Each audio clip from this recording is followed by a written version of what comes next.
बहुत समय पहले की बात है, जब ब्रह्मांड में सत्य और असत्य, अहंकार और विनम्रता के बीच एक गहरा संघर्ष चल रहा था।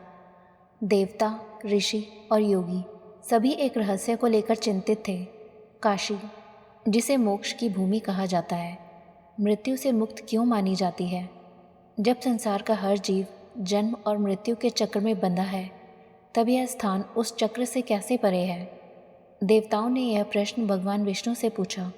विष्णु मुस्कुराए और बोले, यह रहस्य केवल महादेव जानते हैं, क्योंकि काशी उनकी आत्मा का स्थान है। और तब प्रारंभ हुआ वह प्रसंग जिसने संसार को काल और मोक्ष का अर्थ सिखाया।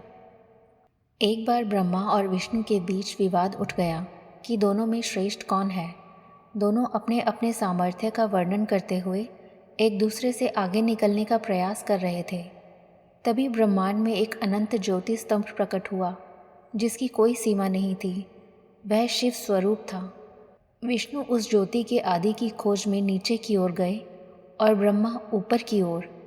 बहुत प्रयासों के बाद भी किसी को अंत न मिला। विष्णु लौट आए और सत्य स्वीकार किया कि शिव ही परम है। परंतु ब्रह्मा अहंकार से भरे हुए झूठ बोले, मैंने उस ज्योति का अंत देख लिया। ब्रह्मा के इस असत्य से ब्रह्मांड कांप उठा।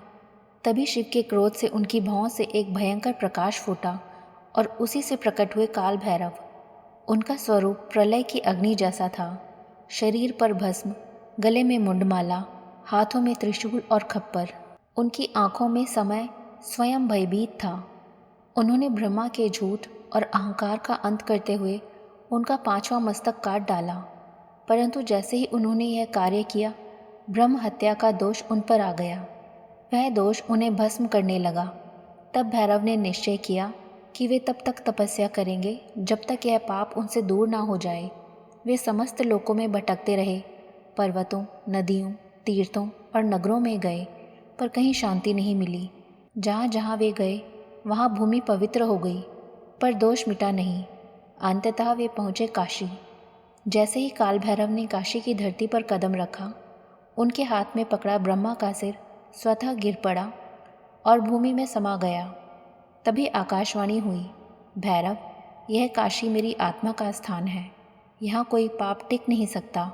यहाँ मृत्यु नहीं, केवल मुक्ति है। उस क्षण शिव स्वयं वहाँ प्रकट हुए। उन्होंने भैरव को अपने हृदय से लगाया और कहा, भैरव, तुमने सत्य की रक्षा की है। आज से तुम इस काशी के क्षेत्रपाल और द्वारपाल कहलाओगे। तुम्हारे बिना यहाँ कोई प्रवेश नहीं पाएगा। तुम इस पवित्र भूमि के रक्षक बनोगे। शिव ने आगे कहा, काशी वह स्थान है जहाँ काल का प्रभाव समाप्त हो जाता है। यहाँ मरने वाला वास्तव में मरता नहीं, क्योंकि मैं स्वयं उसके कान में तारक मंत्र कहता हूँ, जो उसे जन्म मरण के चक्र से मुक्त कर देता है। तभी से कहा जाने लगा, काश्याम मरणान मुक्ति, अर्थात काशी में मृत्यु नहीं होती, केवल मोक्ष प्राप्त होता है। उस दिन से काल भैरव काशी के कोतवाल बने। कोई भी व्यक्ति जो इस नगरी में आता है, वह पहले काल भैरव के दर्शन करता है, क्योंकि वे ही द्वारपाल हैं, वे ही रक्षक हैं। कहा जाता है कि काशी में मृत्यु के क्षण काल भैरव ही आत्मा को देखते हैं और फिर शिव स्वयं उसके कान में मुक्तिदायक मंत्र कहते हैं। काशी में मृत्यु इसलिए भय नहीं, वरदान है, क्योंकि वहाँ काल भी स्थिर हो जाता है। काल भैरव का स्वरूप हमें यह सिखाता है कि समय और सत्य से बड़ा कुछ नहीं। उन्होंने स्वयं अपने कर्म से दिखाया कि सत्य के लिए कठोर निर्णय भी धर्म हो सकते हैं। यह कथा हमें यह शिक्षा देती है कि जब अहंकार सत्य पर हावी हो जाए, तब काल भैरव का प्रकोप ही संसार को संतुलित करता है। काशी इसलिए अमर है क्योंकि वहाँ मृत्यु का भी अंत होता है और आत्मा का आरंभ होता है। काशी की धूल में शिव का वास है और उसके द्वार पर काल भैरव पहरा देते हैं, ताकि कोई भी झूठ, कोई भी अहंकार उस मोक्ष भूमि में प्रवेश ना करे।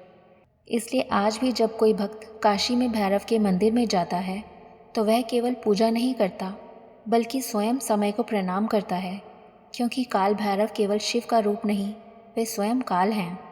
और काल के अधिपति के नगर में मृत्यु भी जीवन का उत्सव बन जाती है। धन्यवाद। ऐसी ही और कथाएं जानने के लिए हमारे चैनल को लाइक, शेयर एंड सब्सक्राइब करें।